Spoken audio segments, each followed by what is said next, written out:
So today I want to make an ultimate guide to class changing, and my plan is to cover from the basics and get more advanced and even cover uh, some things that might even be new or interesting to veteran players. I've recently joined a new clan, and some of my clanmates, one of my clanmates, for example, asked, "Hey, what kind of characters should I level up and to help the clan out?"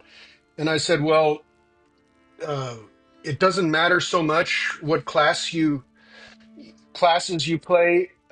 What matters more is to focus your efforts on one character, because if you play multiple characters and you spend significant amounts of, especially if you spend significant amounts of time and or money on multiple characters, it dilutes your progression. There's one exception that I don't even know if it's a thing anymore. It's platforming and funneling it to your main. I don't know if that's even still feasible with changes they've made to the marketplace. Uh, and I also don't know if you can get banned for it, so I'm not going to cover that at all. But other than that, in general, uh, and there also, I've heard a couple people point out, as far as spending.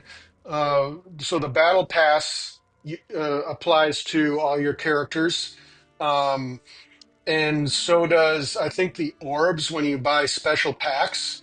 But I would say both of those are traps because, the battle pass, all that does is, encourages you to play the multiple characters and feel like you have to rank up your battle pass on all of them. And at the end of the day, then you're just gonna again dilute your progress and be weaker in the end on any one character.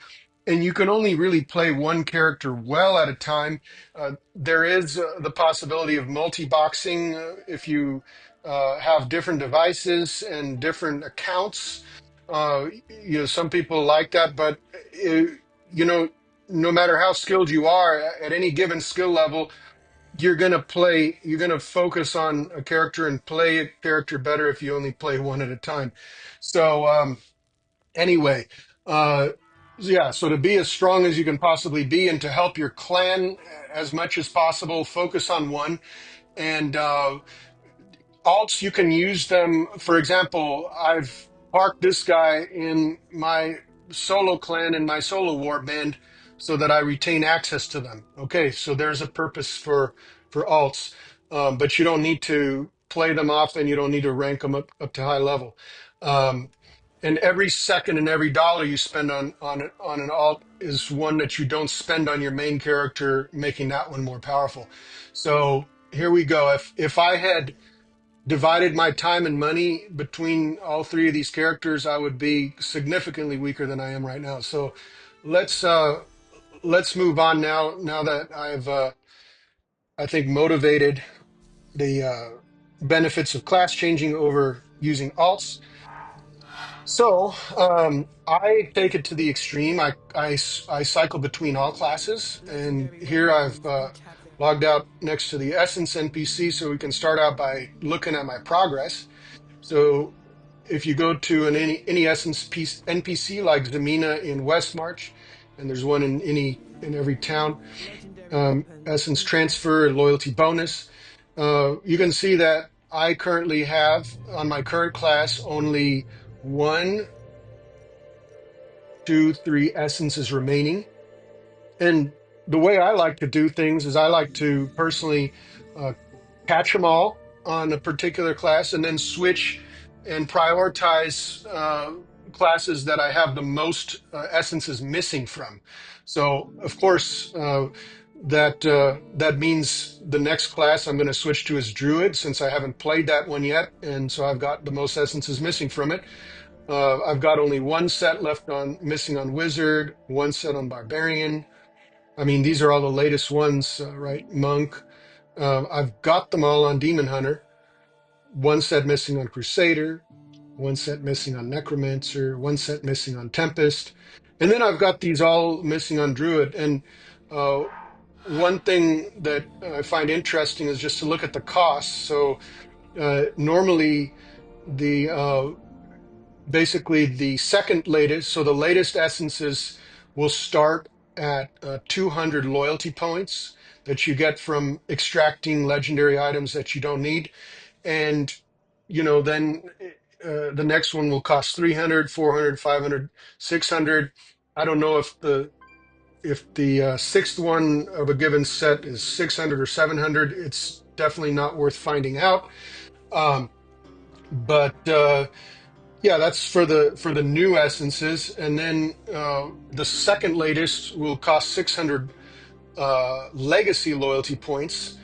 And if you look at the Druid, the latest class, you see that they all cost 400 legacy points, except for one, which costs 200. It starts, I guess, at 200 loyalty points. So it's just an interesting thing to observe. If you take one item from your stash, from your Warband stash, that's an upgrade. When you class change one legendary item in particular, that one will be copied. And so that's one little trick that you can do. Check your Warband stash before you upgrade.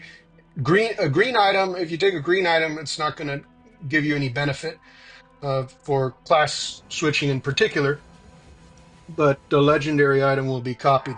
What I would recommend is to save all of these types of things. So Sirengar gifts from doing the defensive castle Sirengar.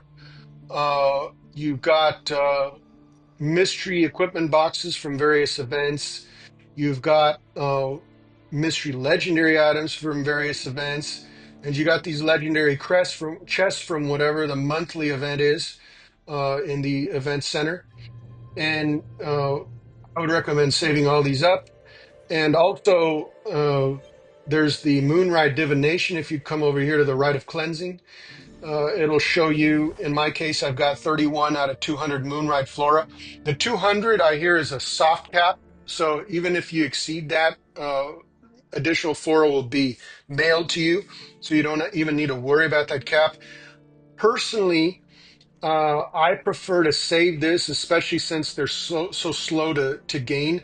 Since they give wisps, which are used for crafting green items, they also give legendaries, but they also give green items, which are used to craft set gear. And so I tend to save these and use them as soon as I switch to the next difficulty, as opposed to when I switch classes. And of course, you can save all of the stuff I mentioned for getting gear for the next difficulty as well. So those are two things that you can save for: class switching or next difficulty. There are certain sources where you can choose a particular essence. And one of them is in your battle pass. So if you go to your battle pass and you look at the rank 10 reward, it always has uh, legendary whatever for a particular slot, and you choose one, and it will always include and prioritize essences that you don't have yet for that slot. And now another one that is like that is the Trial of Horde. So if you go to your event center and let's see where that is. Oh, it's hidden in the monthly event. Now, the Freedom of the Wilds is the current month. It might have a different name when you're playing, but whatever, when you're watching this, whatever event looks like this. And then here, it's a recurring event, so it won't always be available, but currently we have Trial of the Hordes available. And Trial of the Hordes is great because it can give you up to two of these amazing chests. Let's see, this one right here, Legendary Gear. So it says select a legendary item. The statistics of the item will be dependent on your current level and the highest Heliquary boss you have defeated at the time of selection. Uh, but the great thing is when you use this, and be careful, make sure not to choose use on this until you're ready to. select the essence you want. But I've already looked, so it's kind of a done deal here. I'll use it. And here you can see that among the options here is Brimhound, which I don't have. And now in the mail, I've got this other one, reward for Trial of the Hordes Gold 1. So you can save these as long as you want. They don't expire. You can I recommend don't even don't even collect the mail. Let me show you how I've got my stash organized. So here I've got my stash organized by set, and I've chosen the order that you craft sets at Charcy.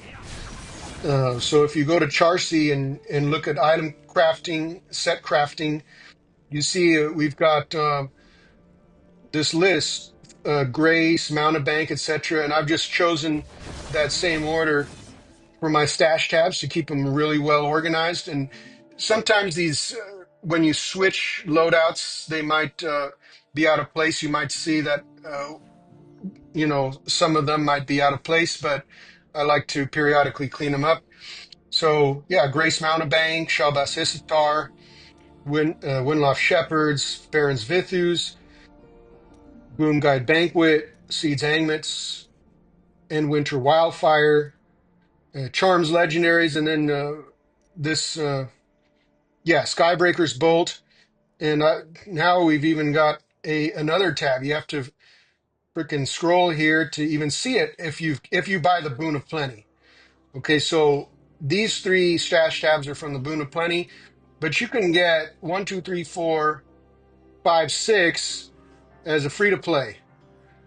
Okay, so I think that's at this point with all this, I think 6 is a good number of stash tabs. You can buy them with platinum, or there's one that you need to activate this authenticator reward for in the event center. Or yeah, it was in the event center. I'm not sure, but it should probably tell you if you click on these stash tabs. And yeah, so here I've got my charms, and I've got a charm for every class that I play, which is all of them. And here I've also started saving Druid charms, and I have also held off on collecting these rewards in a Fang and Talon event.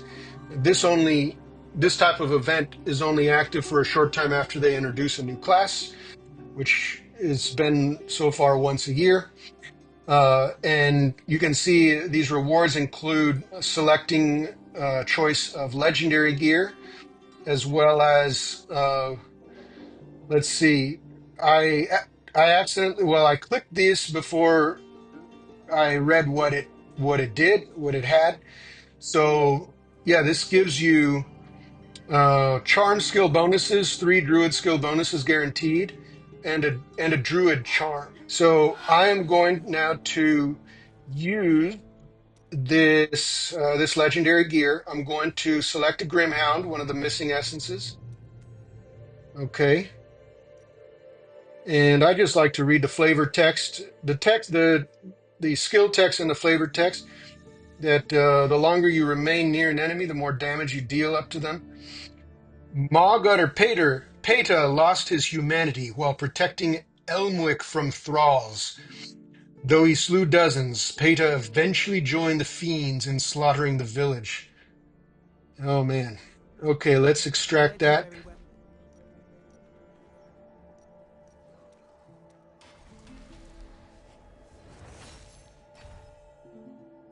Now let us collect this reward with the other one.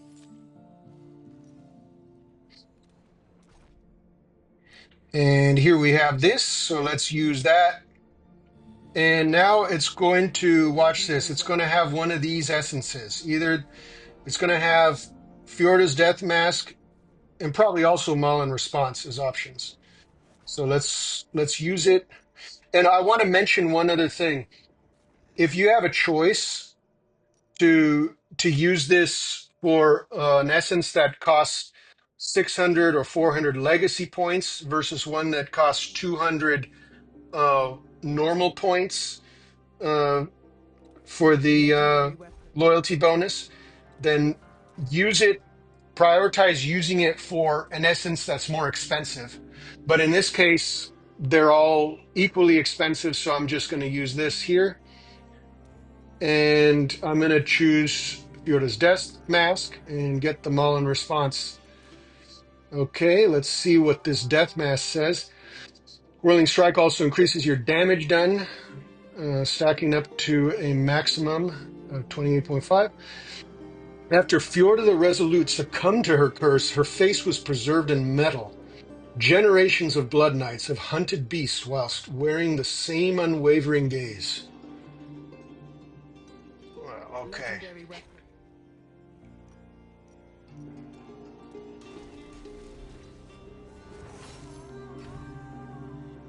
Okay, and now I'm going to buy this last essence here, Maul in Response.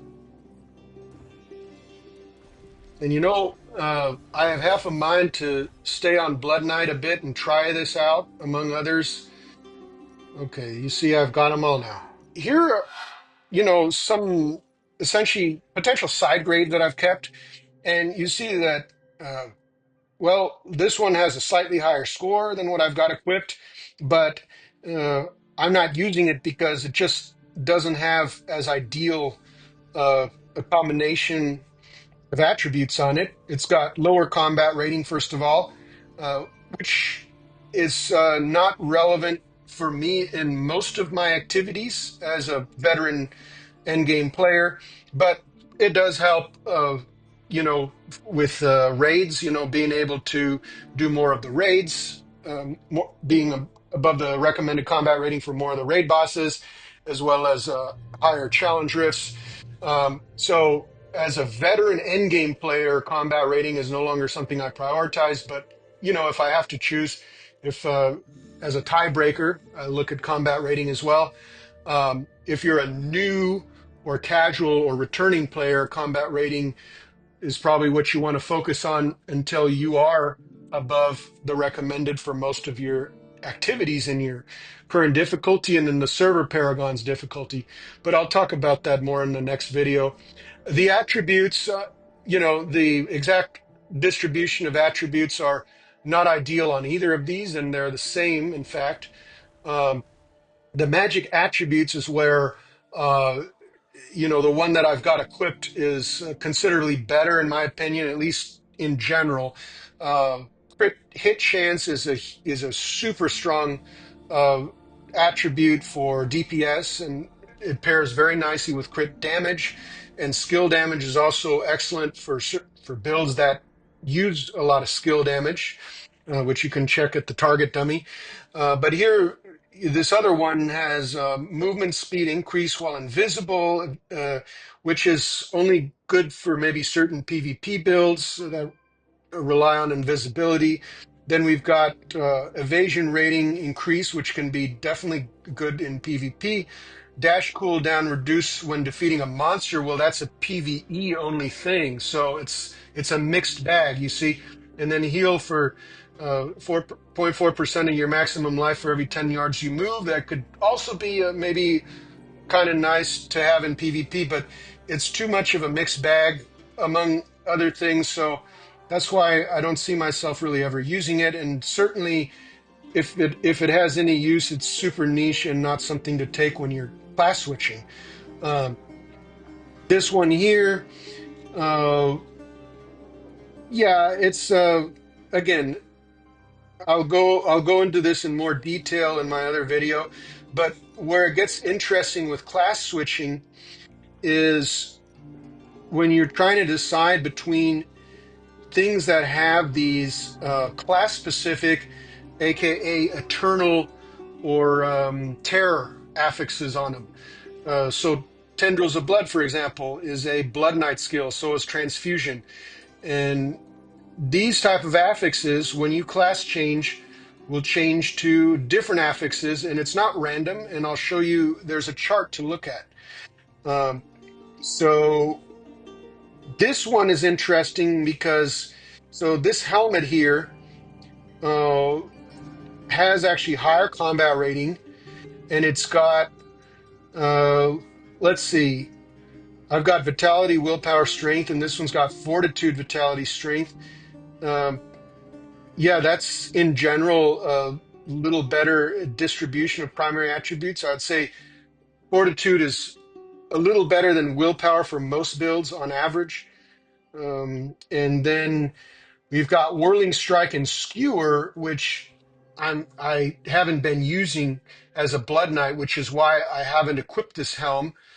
Because the helm I'm using has some killer combination of magic attributes, crit chance, crit damage, attack speed, and primary attack. Man, that is one hell of a combo for DPS.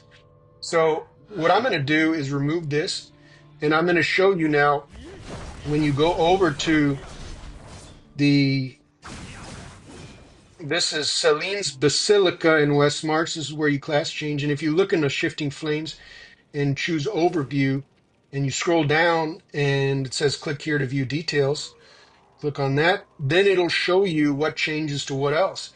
So let's see, which attributes were we looking at again? We got Whirling Strike and Skewer. Let's see what those change to as a druid.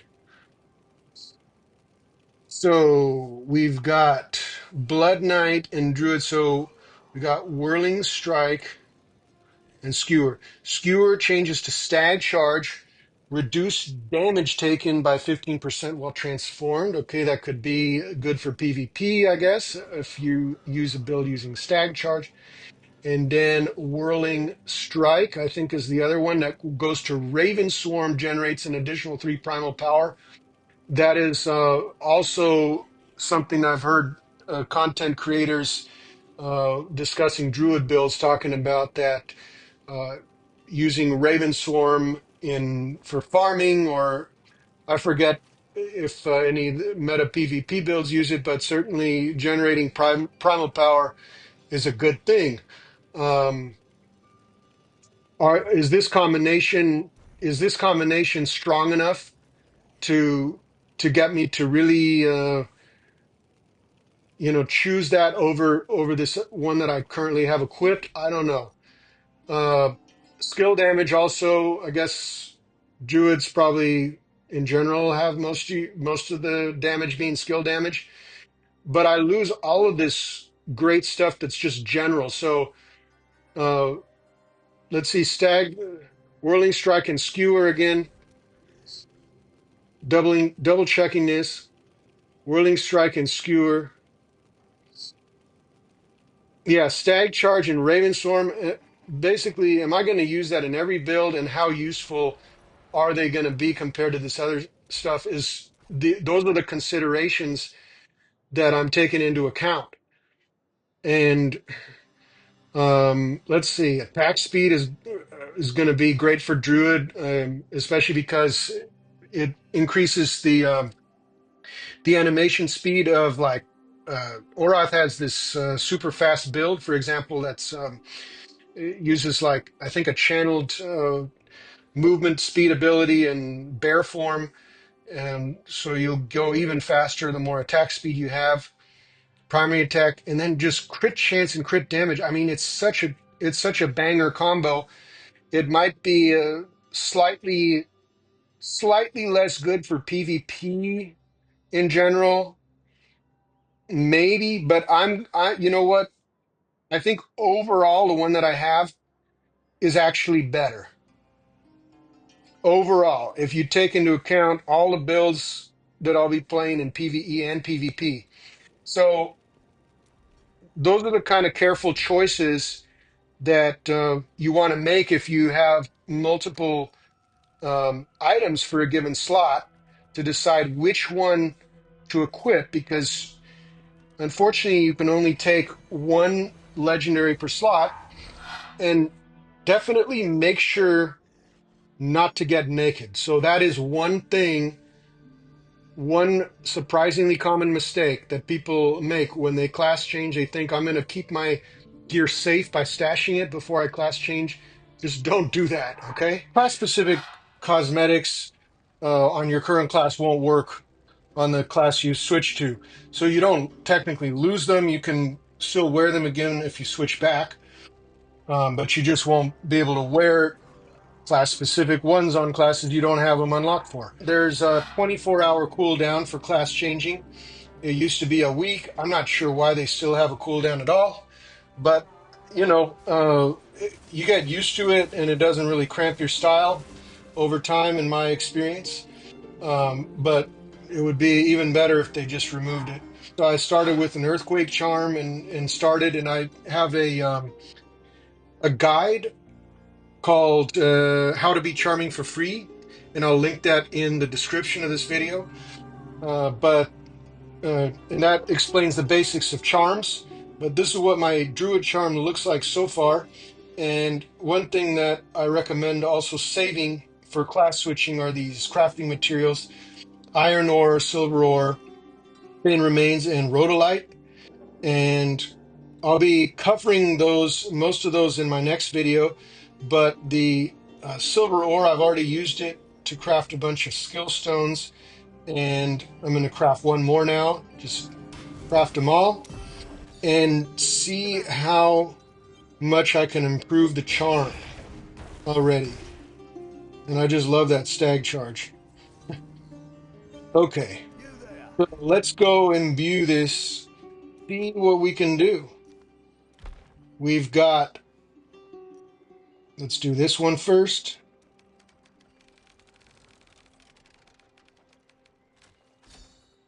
Oh, we got, yeah, wow. That's a 40% chance for that to happen. Get no druid specific skills. Because crafting with silver ore has the advantage. Okay, thorn armor, that's nice. Crafting with the silver ore has the advantage that it guarantees 3 skills for your current class. Okay, and well, it's a higher skill percentage, but it's not for our current class. Okay, so I was commenting before that Circle of Life currently doesn't do anything because I don't think there are any fire or Circle of Life essences that do damage. Okay, so this one, Circle of Life, you know what? I might as well use it in this spot. We could override Circle of Life, possibly. It would be unlucky. But Fire Tornado is better than Circle of Life because it actually deals damage. So this actually will do something here. And let's see. This one, what is it? Ferocious Strike that's been obtained. So let's use that on this Ferocious Strike.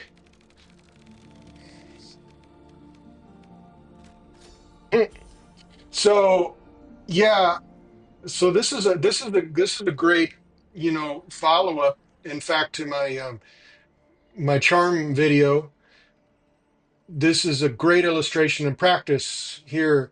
What do you choose, the higher percentage or the skill that actually deals damage? Well, some players would go for the higher percentage, but I'm going to keep the original.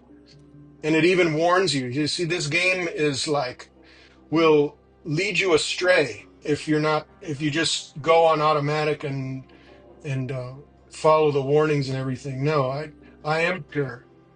I want to keep the original skill because it actually deals damage, unlike the healing one. Okay, let's override Fire Tornado with this one. See what we get.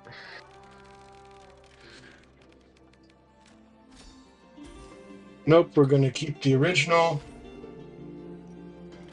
And here, let's overwrite Ferocious Strike and see what we get here. And this is hey, like basically all the cases have come up from my charm videos, so you don't even have to watch it unless you want to go through, have a walkthrough of all the steps. Yeah, this didn't improve the percentage. Okay, accept. So yeah, as you see, there's a chance for skills to roll higher percentage, but so far Well, we started out with just 2%, but we've got at least four skills, and they all do damage, although Ferocious Strike isn't currently used much as from what I've seen. But there we go. And that is class changing in a nutshell. And the next thing that I'm going to do is uh, get gear upgrades and essences. And I'm going to do that in my next video, which will be about itemization and crafting. Ultimate Guide to Itemization and Crafting. It'll be almost like a part two of this video, but this will transition nicely into it. And if you enjoyed this video, if you got something out of it, please like and subscribe, and I'll see you next time. And take care.